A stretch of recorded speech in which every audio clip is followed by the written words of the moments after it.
to Espíritu Genil. Thank you nuevamente for joining into the channel. Thank you nuevamente for clicking on that like button, that subscribe button, for all the help that we've had throughout the year. And last podcast was, man, it was amazing.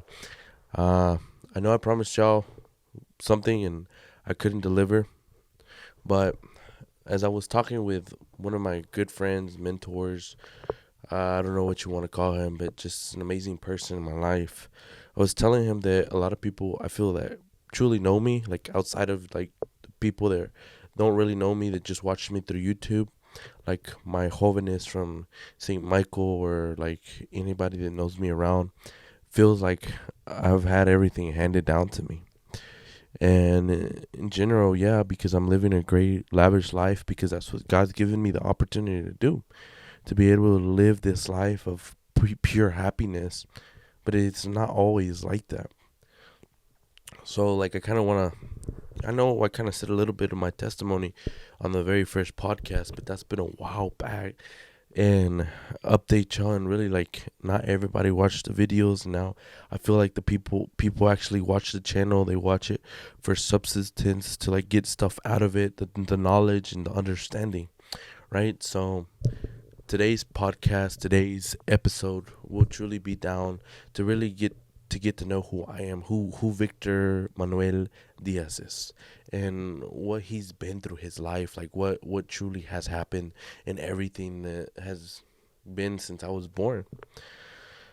So I am a kid de 22 años now. I was born December 3rd, 2001. I was born in Athens, Georgia. So I am a diehard Georgia fan. I was born there. I grew up around, pretty close to the campus, probably like 7 minutes away from the apartments I lived with my parents. And it was an amazing experience. I loved it when I was little. But that's where everything started. I was born in Athens, Georgia. And many might know, many might not know, but I have a stepdad. And to me, he's my only father. He's the only figure that I look up to, because he's truly showed me how to love, and he's been there with me, supported me in everything.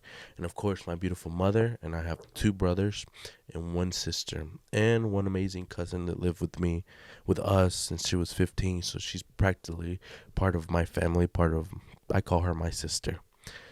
But that's a little bit of background, right? And a lot of people don't really know that I have a stepdad, because I don't treat him like a stepdad. I treat him like a true father, like a true figure that he is, that he has been. So, my mom met him when I think I was of the age of 5 years old, was when we finally moved in with my dad. But the story behind everything was that my real dad, my biological dad, was this alcoholic, like terribly alcoholic. And like there's so many memories that I could just draw out and pull out of my hat and just out of my brain, and things that really affected me, and that affect me nowadays, that I didn't really put two and two together till I started thinking of my past. I started thinking about everything that has been my life, right? One of the biggest things was that to me it was hard to love, and or to feel that love when I was younger, because, well, my mom always had to, make sure that everything was good around the house, that the house was always clean, make sure that, that El Señor was always fulfilled in whatever he needed. He always had food on the table when he got home. And I really never had a father figure from the age of when I was born to the age of 5. Um, if we ever went out, it was just to Walmart to go pick up the groceries. If we ever wanted McDonald's, he would bring it to the house. Any fast food, anything was to the house. We never got to experience what it was to go out, what it was to enjoy family, because I didn't know what family was. And I guess that created that. That's why I care so much for everybody. I care so much because I didn't receive that love the first 5 years of my life. And I feel like whenever I get attached to somebody, it's because I wish that I would have had that when I was younger. It affected me so much mentally. And so much going forward was that I also have memories of, how my dad would hit my mom, And like, I remember one time I ran out of the room and I was like, don't hit my mom. I was like, she didn't do anything. Like, she loves you. Like, you don't know what you're doing. And like things like that vividly have just stuck in my head. And one of the biggest important questions that I asked myself was, why was I so stuck to pornography? Why was pornography one of my biggest weaknesses? Why is sexual desire one of my biggest weaknesses as a man? And I couldn't ever put a two to two. I thought that maybe I needed to go to a psychologist and like really be like, hey doc, like what's going on with my life? Why am I like this?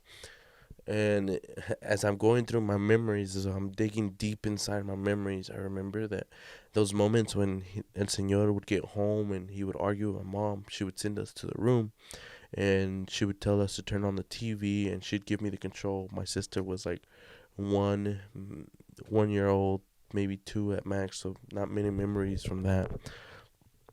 And I remember, as a kid, you're button playing around with the control, accidentally clicked channel that was inappropriate things. And at that time, I didn't understand it.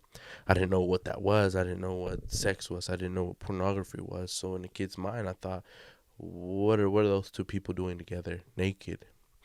And that's where I pull the fault of pornography in my life, was because of problems that pushed a certain time where the devil could put a image in my head that was going to affect me for the rest of my life. But it's because he knew that there was greatness within my heart, there was greatness within the love that I could give, so he was trying to stop all of those things. And I don't tell y'all this for sadness or to feel pity from y'all, because I don't need it, because I have, and I don't say that in a mean way either, don't take it the wrong way. But when I say that is because like the way that God has molded me, the reasons that things have happened in my life, I'm thankful. So far, like I was telling you, a lot of people think that I was just, everything was handed down to me. But so we left El Señor. My mom finally opened her eyes and saw that he wasn't the right person for her, that he was just not doing it. He was not treating us like a family. She found my dad and we moved in, and for like till I was 9 was when I moved down here to Hartwell.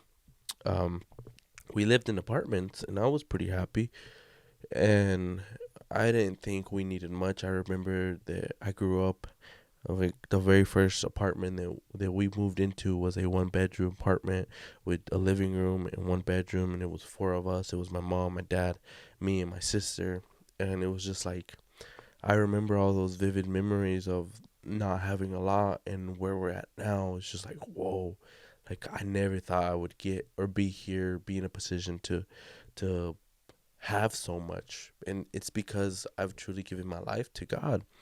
And because when God saw like all the things that my parents were doing to get closer to God, he's like, no, like y'all deserve it. Like y'all been through so much. Like my mom, I admire her because, man, like that woman has went through so much. There's so many diversities like within her childhood, like just what she had to go through, and then having to see that again with my dad, and then finally taking the guts and getting out of that. Los mexicanos no se divorcian and todo eso, pulling herself out of a situation that was not correct. She gave us a new life, a new opportunity. And I say this with happiness, right? Nosotros como hijos de Dios tenemos la oportunidad de ser happy. Somos herederos, where we are called to the richness, all the blessings that God has for us. But He wants us to work a little bit for it. Tampoco everything's not gonna come easy. And eventually, we finally moved down here to Hartwell, and I hated it. If I'm gonna be honest, I hated the country. I hated every part of it. I didn't like how hot it was. I didn't like how many mosquitoes there was. I didn't like that I couldn't go outside and just play with random people, because in Athens you lived in apartments and you had friends all over the place, and I hated it. And when I finally moved here, I finally adapted to it. Finally took in. I had to, right? You have no choice. Your parents moved you across to another city, and it will start over. And Another thing that I didn't really talk about was when I was little. I've always been kind of chubby on the bigger side, and when I was little, I would get bullied a lot for that in school, and it affected me pretty hard, like to the point where I didn't love myself. I wanted to take my life away because I was like, why are these kids being so mean to me? All I want to do is show love. That's always what I've always wanted to do. Be able to open my arms and show people that love, and just be open to everybody. And everybody, when I was little, I remember on top of my dad not truly showing me love when we were with him. And then um it came to school. I would go to school and nobody showed me love. They showed me hatred, and that built a heavy thing on me. And I guess that a lot of people say that I forgive very easily, that I just slice off, and it's because this is a chiquito. This is the day I was born. I felt like nobody loved me, and I felt like I needed to forgive everybody. And I'm thankful to God for that, because if it wasn't because of those things, I think I wouldn't have been able to forgive as easy as I do now. Like, just open my arms and just be like, no, you know what? You said this about me, but you're still part of my family. You're still part of everything that means family, and I want you nearby. I want you close, and I want to show you what true love is, and just be there for you. So in that aspect, being bullied, understanding where pornography came from, and why I'm so loving, why I'm so open, why I'm like an open dictionary that you can look into my life and you can tell me exactly vivid points of what affected me. And I want to do this because I want people to be honest with themselves. Like, I'm opening up to y'all through YouTube and through social media, but that doesn't mean you have to go up and turn on a camera and tell people your life. I do it so that you could be brave enough to sit down, take a second, and like really dig deep in there and figure out why all these actions, all these traumas you um have like all these traumas you have, what made it affect you now. And now I can pinpoint all these things. Now I need to be better, and I've worked on a lot of these things. Mi enojo all came because of all the things that I saw, the way my dad was for a long time. My mom couldn't control me because I was a very um enojon kid, and it was because I saw like all the things that he would do, and I felt like I whenever I would get mad, I felt that anger, and the memories, and I mimicked what I saw, and you mimic everything you saw in your niece.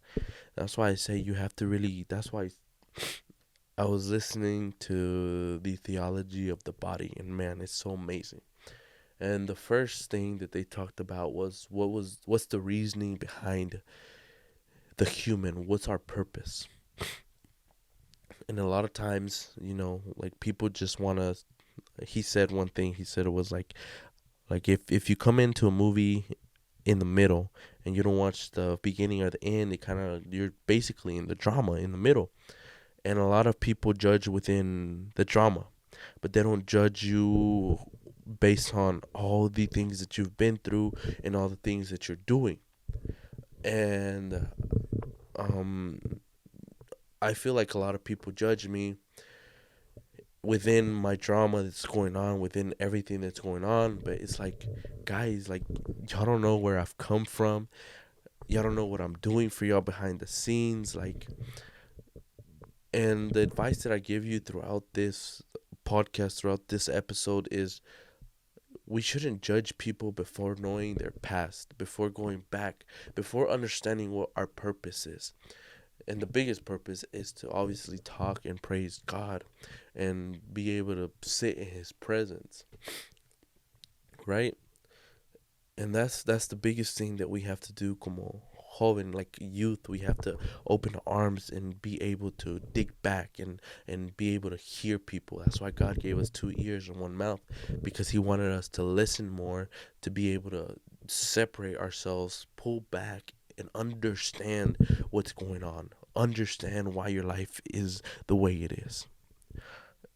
So all this affected me and my niñez, affected me in all aspects pornography. I'm understanding why pornography is so bad on me. I'm understanding why I was so bad as a kid when it came to getting mad, understanding of why I'm so loving, and understanding why I'm so forgiving. And that's just till the age of 12 is what I can tell you. And throughout those points, I really felt like nobody loved me because I was always still, like I said, the chubby kid. We moved to Harwell, and nobody bullied me other than my sister. And this is a vivid memory. I remember I wanted to play soccer, and I was, trying to motivate myself, but I was still that chubby kid that didn't really care. I would eat whatever I wanted. And I remember one time my sister carved in the car that, why is my brother so fat? And that hurt. And I remember that after I cried that night, like it hurt me so much. But I remember after that night, I was like, I'm not gonna let nobody else hurt me. And it was like it's your family.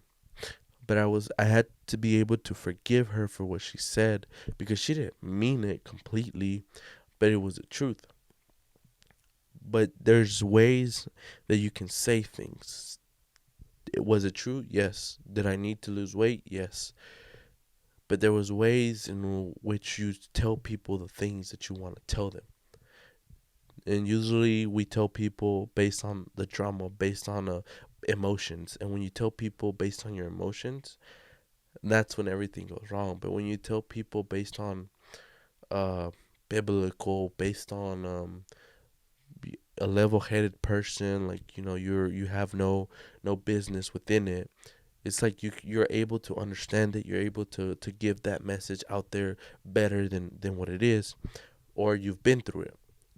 And if you've been through it, you know how to say the things correctly. And I lost a lot of weight when I saw that. When I remember that, I was like, I was this chubby kid, and then I lost all of this weight. It was, yes, I was growing up, I was growing, but it was also because I was going out. I was running 3 miles every day. I was pushing myself because I didn't want people to bully me anymore, and I didn't want people to say anything anymore. And I finally was when my parents started getting close to church. My mom finally started getting, I've told this story to a lot of y'all, like getting close to God. That I finally found what true love was when I felt God's presence, when I felt that love, and it was just amazing. And um, I didn't. I started working when I was 15. I think that's what it was. I started working, cleaning up chicken houses, helping my uncle clean up chicken houses. He would give me $20 per weekend, and I would work 6 hours for 3 days and $20. I was happy. I was not complaining. I was very thankful for what I was winning. And on top of that, I asked myself, I mean, like sometimes, why do I waste so much money on things that I don't need? And it was because there's always been things that when I was younger, I told myself, I know my parents can't give it to me now because they're working their butts off to give me a better life. But when I get older, I'm going to do the impossible to buy everything and fulfill my happiness, the niñez, the happiness of being better. And that's why sometimes I make stupid decisions. I buy things that I don't even need, but it's because I'm fulfilling in that urge or that necessity that kid, that young Victor needed. And that's why it's so important to go back into your past and understand like why everything's happening, why everything happened, and why God is letting it happen. And sometimes God is like, okay, I'm gonna let all this happen, but I need you to go back and understand your life. Okay, this is what happened. These are the reasons. How can I change it? How can I use that for the future? How can I use that to share that with los jóvenes? How can I use this for this? And another thing that my one of my biggest dreams when I was little was that I wanted to be a songwriter and un cantante, because I saw my dad was in a band, and it was amazing. But when it came to choose what I was gonna do with my future, there was band coming up and there were soccer tryouts, and I had to pick a choice. And obviously you always pull within. I was trying to lose weight. I was trying to look better. This was probably I was 13, 12 years old, and obviously I chose I chose soccer, chose fitness, and kind of regret it now because I wish I would have done something within the music industry.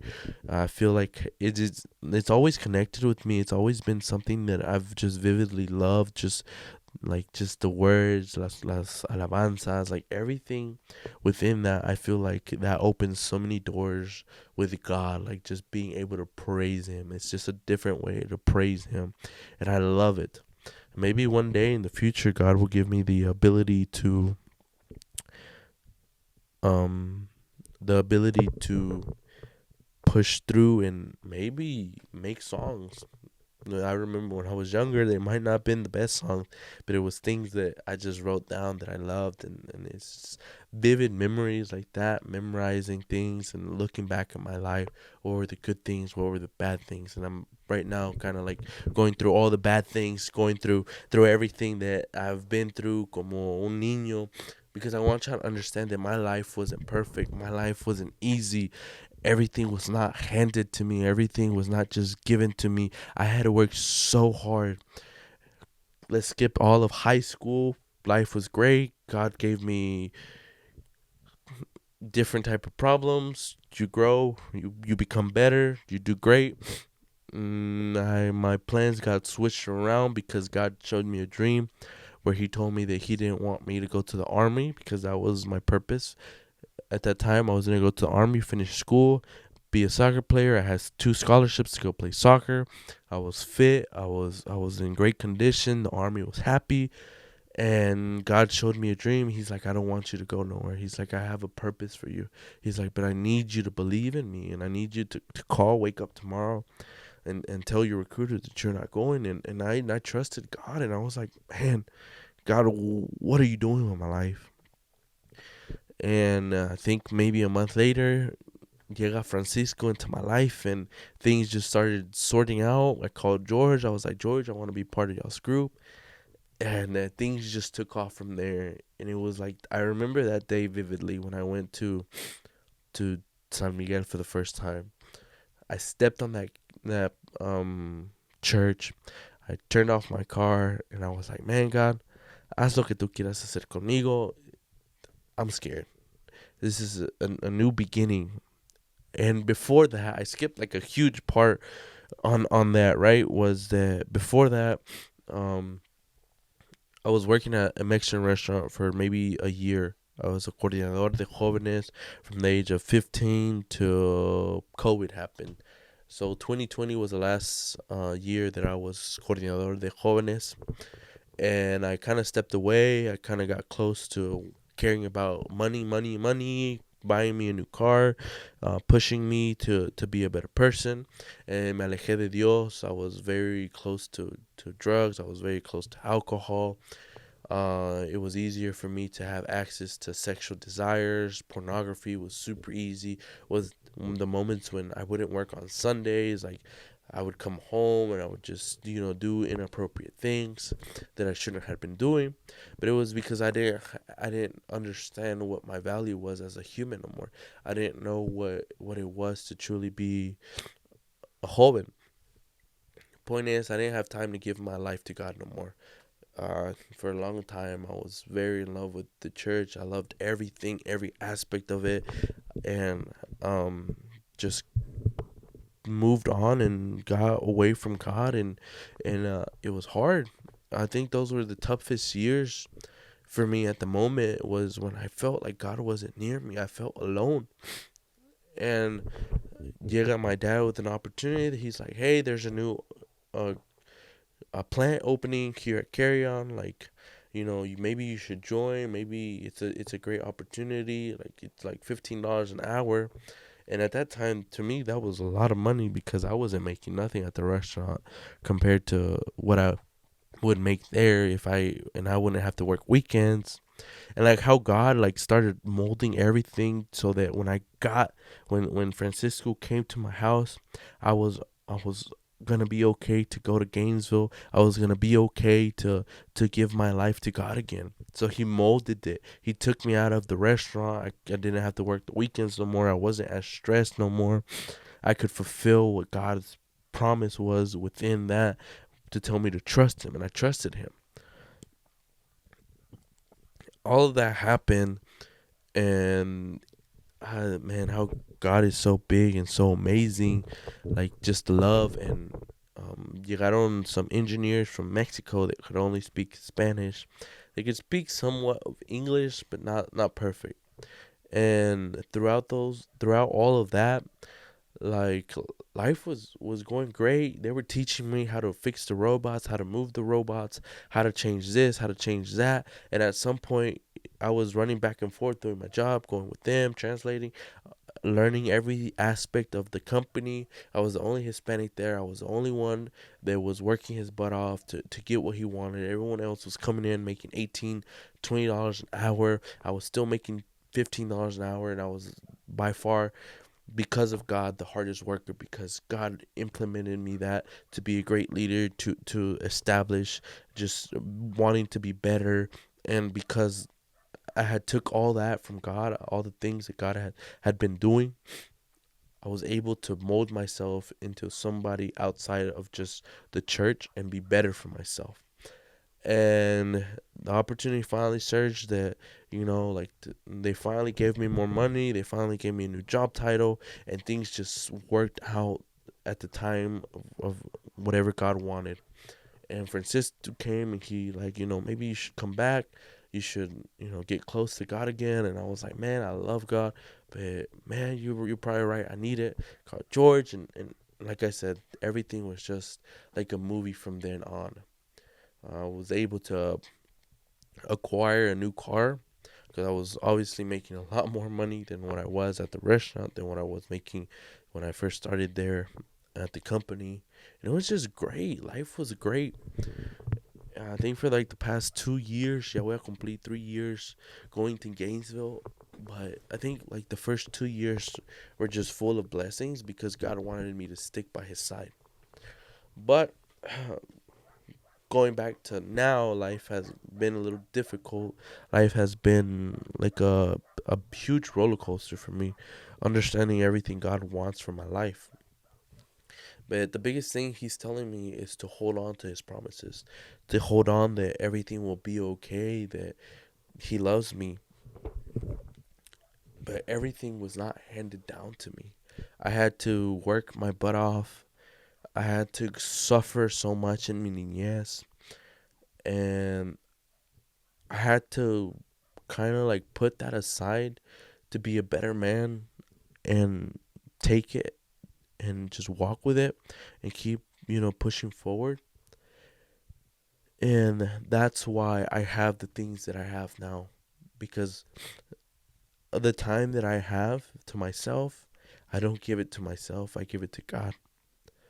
And he gives me a lot of time of soledad to understand who I am, and what his purpose is within me, what he wants out of me. Gives me an hour drive there and back every day. That's a lot of time where you have to think. Ponle que I drive up there maybe 4 times a week. Four times 4 times 2, that's 8 hours. It's like almost like a full day of work where God is letting me understand like what my purpose is within him. And then, the days that I don't go up to Gainesville, the days that I have time to be down here, just, working and keeping me busy to not think of what the world has, because there's so many things out there that the world could offer you, but they're never going to be as good as God's blessings and like all the beautiful things that he has to offer you. So a través de esa soledad, a través de todas esas cosas, it's just been great. And I just want to tell you guys that, le tienes que echar ganas. Like, nothing's ever gonna be easy, nothing's ever gonna be handed down to you, but you just have to work for it. You have to want it. You have to, sometimes just be like, you know what, God, I don't know what you want. I don't know if this is the person you want me to be with. I don't know if this is not the person you want me to be with, but I'm gonna take a risk. I don't know if this is the job you want me to take. I don't know what you want for my life, but I'm gonna take the risk of walking with you. And man, when you take that risk and you truly, give him your time first, then he starts giving you everything. Then everything just starts flowing back. Everything just starts coming. Um, if I'm not mistaken, the Bible verse that I love to always tell y'all is Juan 14:7. Let me look it up. Make sure that I'm telling y'all correctly. It'd be John 14:7. John 14:7. Oh, I have an ad going on, but the promises of God are always there, and you have to believe in Him. No, it's John 15:7. Let me John 15:7. John 15:7. If you abide in me, and my word abide in you, ask whatever you wish, and it will be done for you. By this my Father is glorified, that you bear much fruit, and so prove to be my disciples. God is telling us that as long as we give Him our time, and that we show Him how much we love Him, everything else will just start falling in place. So even though that I'm going through all these struggles, even though that I'm scared of what's the right decision I need to make, I know that if I'm walking with Him and that I'm truly believing and putting my faith with God, then whatever choice I make won't be a mistake. It might be, but it'll most likely be a lesson, or most likely just be a blessing. So walk with God, and sometimes you just need that alone time to just understand and let God talk to you, because a lot of times we talk too much to Him. We complain too much to God, and we don't want to hear what He has to say. But He has amazing things for us. We're just so ignorant and so dumb to not listen to what He has prepared for us. So jóvenes, échenle ganas, and don't give up. God's amazing. He's just waiting for you to open the doors of your heart and just walk in and maybe sit down and really dig deep into your life and understand why everything's happening. Understand why everything happens. Go to your past and dig deep in understanding all your problems, understanding who you are. We all have problems. We're all imperfect. Hasta los santos, they all had problems. They all had things that they did wrong in their past, but God helped them be better. Tomorrow's a new day. You messed up yesterday, try again today. That's what I'm going to do. There's things that I have to work on, and I'm going to do a list of the things that I have to fix, and I'm going to do my best to do it. That doesn't mean I'm going to accomplish everything 100% today, tomorrow, or for the next 365 days. But what I do know is that at least I have God by my side, and that I'm going to try, and that I need to try for Him, not even for me. Because I want to llegar al cielito and just be able to adore Him and give Him my love, because He deserves it. Because He's been so well loving with me, and nobody has ever done that for me. So remember that God loves you and He wants the best for you. But sometimes we're so dumb, we're so ignorant. He's like, hey, aquí está. Last thing before I shut the podcast off or turn the cameras off, was this story about a man that jumped off of a ship, and I think the ship was sinking, and he was like, I'm gonna jump off the ship. I was like, and I'm gonna pray to God that everything will be okay. And he prayed to God to send him help, to help him not die in the water.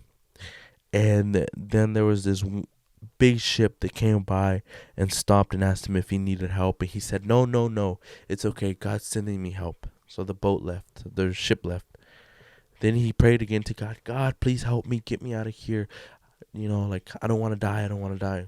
Comes another ship. The ship stops where he's at, and they ask him, do you need help? He's like, no. God's gonna help me. God's gonna help me, and he's gonna take me out of this place. The ship leaves, and this guy dies in the water. And when he gets up to heaven, or when he's in front of God, he's like, God, why didn't you help me when I asked you to help me? And he's like, well, how can I help you when I sent you the help and I literally put it right in front of your noses, and yet you walked away and you didn't accept my help?